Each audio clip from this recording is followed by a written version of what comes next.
couple of these quickly. Yes. Would Kmart be shocked if the Rams are one and done in the postseason? Greeny, I would be shocked. Listen, I understand a terrible night for Matthew Stafford, but he's still one of the best quarterbacks. Still, we were just having him in the MVP discussion, and Puka Nacua is still on this team. I think they'll be fine. Would Kmart be shocked, is the next one, if the Bears wind up winning the NFC and winding up in the Super Bowl? Hey, Greeny, this will surprise me, but I would not be shocked. Listen, this is a team that I said was a year ahead of schedule. And I'm gonna change that opinion. They are exactly where they're supposed to be. Listen, they have proven that they can hang with anybody. And this year of all years, it is anyone's year. I totally think they can do it. They're one play away at this point from maybe being the one seed in the NFC. And then finally, we're going to sort of turn this last Kmart shocked into the next conversation, because the question is, would Kmart be shocked if the Steelers missed the playoffs? And that obviously is a game that you were covering for us on Sunday night. Ravens at Steelers. Winner wins the AFC North. Loser goes home into a very long and bitter off-season. So let's go down the hall, or down the hall. Let's stay here where we are. Let's go down the aisle and start with this game. Because before we can look forward with the Steelers, we have to look back at what was an absolutely crushing loss on Sunday. I was on this show the Friday after Tampa Bay lost to Atlanta in a game where Atlanta was eliminated, didn't have Drake London, had 19 penalties. I said it was the worst loss any team had of the regular season. I think last week's loss for the Steelers in Cleveland was the worst loss any team had in the regular season. It was all in their hands. You win it, you're set, you're good, you get a bye, you can rest everybody. DK comes back for the playoffs. Instead, it was their worst offensive output of the entire season. And what's really worrisome for me is without DK Metcalf and without Calvin Austin and with an injured Darius Washington, suddenly the season comes down to this one drive. And when you build a team, you do so at the combine, you're working on that. You do it March in free agency. You do it at the draft. You build it all training camp. To go to Marquez Valdez-Scantling, a December acquisition on the 3 biggest plays of the season, back to back to back, that tells me that they're in emergency mode. Yeah. And I have no confidence that this offense is suddenly going to snap their fingers and be back to the one that we saw beat the Dolphins on Monday night a couple weeks ago. You were on the field for that drive. Guys, picture it. I'm standing there. I'm on the Brown sideline. And then I look up at the clock, 1:44 to go. And I'm like, oof, Aaron got the ball. I might have to run across the field back to the Steelers sideline. So I'm thinking in that moment, Aaron's going to do it. Then he hits Freiermuth. And he hits Freiermuth again. And I'm like, oh my gosh, I'm on the wrong sideline. And then the back-to-back throws to MVS. And you're thinking, how did they just blow that? Going into that game, all the Steelers players I spoke to said, we have a chance to completely put this to bed. We got ourselves in this position, but we can take care of business.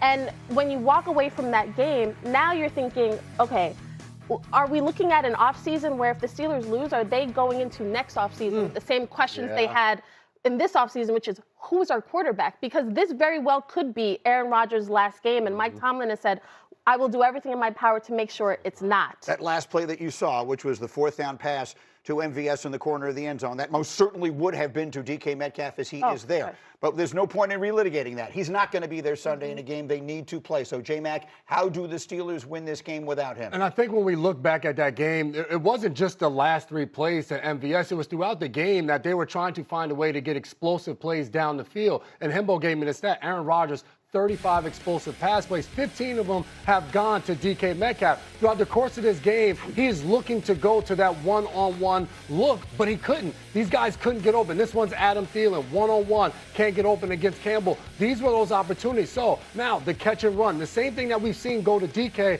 he wasn't there. So you look at this offense for Arthur Smith, their coordinator. How do you go into this game and find a way to manufacture guys open? Freiermuth, as you said, is a great option. But with the receivers you have to make them better. Aaron Rodgers likes to line his guys up, know where they are, and be able to pick a matchup and go to it. You're not going to win any of those matchups. You have to see more movement, guys going in motions, one guy standing behind a guy in a stack, 3 guys close together, trying to force the defense to communicate and will guys open, because one-on-one, they're not going to beat Nate Wiggins and Marlon Humphrey and those guys on the outside, Kyle Hamilton included. It's not just the fact that they are without DK. Now they're down Darnell Washington, huge tight end.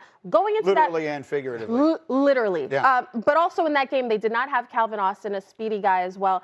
There's hope that not only will Austin be back, but potentially TJ Watt. So we have to stay and watch that. But there could be reinforcements coming. The Lamar Jackson of it all, we will wait and see if he practices today. That's an enormous storyline here. Will he or won't he play?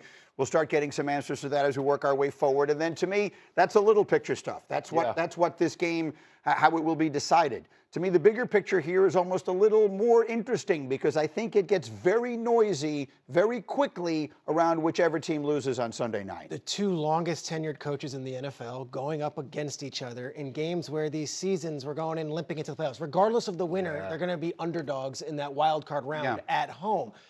That said, the loser is almost more interesting than the winner because then we wake up Monday morning and say, have we gotten the most we can out of John Harbaugh and Lamar Jackson this era? Is it time to part ways? In the same breath, what's the definition of insanity? Doing the same thing over and over and over again. Do we think that the Steelers are suddenly going to have another chance to go to the Super Bowl next year with Mike Tomlin? What will be fascinating is the discussions internally with both, because neither one of these coaches are just going to wake up and be told, hey, you're out of work. It's going to be a discussion between the coach and the ownership, whether this is something they want to continue with. And we've had no indication from either side that both of these coaches definitely want to come back next year if they don't make the playoffs. I would add this. Coaching opportunities for both of them, sure. Harbaugh, Tomlin, there will be a line for them to be interviewed to be head coaching candidates. Television opportunities for both. Adam Schefter hit it this week. I'm going to double down on this. I know Mike Tomlin has a seat at multiple tables when he wants to retire. John Harbaugh has worked the Super Bowl pregame show the last 2 times NBC has had the Super Bowl. Right. John Harbaugh would be a very coveted television personality. So even if it's a year away, take some time to rest, watch the league from afar, I think both these coaches are going to be coveted as coaches and broadcasters if they're not back with their teams. I'll tell you this. I got a guy walk up to me yesterday while I'm waiting for a sandwich and says to me, Greeny, are we getting Mike Tomlin? He's a Giant fan. And is Mike Tomlin going to be my coach? I mean, there's a little bit of that vibe out there in the air. And you didn't tell him that you're the inside track. You know everything going on in the Giants building. I look at these two situations, and they're very different for me because on the Pittsburgh Steelers side with Mike Tomlin, to a certain extent, it's insanity, but they've never hit a full reset with Mike Tomlin as the head coach. So when you bring Aaron Rodgers in, you go get Jalen Ramsey, that was almost like a last-ditch effort with the veterans on the team, the Cam Haywards, the Watson, those guys. It has to be a complete rebuild. On the other side, for Harbaugh and Lamar Jackson, you have a superstar quarterback. If that's not working, you have to decide, is it possibly quarterback or head coach? That's the issue. The interesting thing with these two coaches is that Tomlin, everybody in league circles feels like he will be in Pittsburgh as long as he wants to be in Pittsburgh. It's his call. In Baltimore, Eric DeCosta, the GM, and John Harbaugh are next door neighbors. Like, I just can't imagine these scenarios where they're having those conversations like this is the end. Every year, the Ravens, after the season, they get together, and it's Bisciotti, and it's DeCosta, and it's Harbaugh, and they talk about all of it, and they do it on a boat. Like, they go on a boat trip, and they discuss it all. It is nice. And they discuss what we're going to do. This makes for a very different tone and tenor of the conversation as far as the offseason if one of them is being talked about as no longer there. Better bring along the life preservers. I was going to say. A couple of them. You don't want to be on a boat in this situation. Don't take me on the boat. We'll see what happens. No, look, I mean, they're both great coaches, and they've had great runs.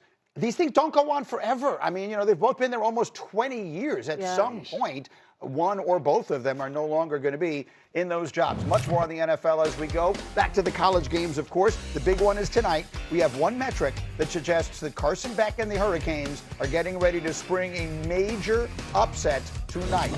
Don't miss it. Next.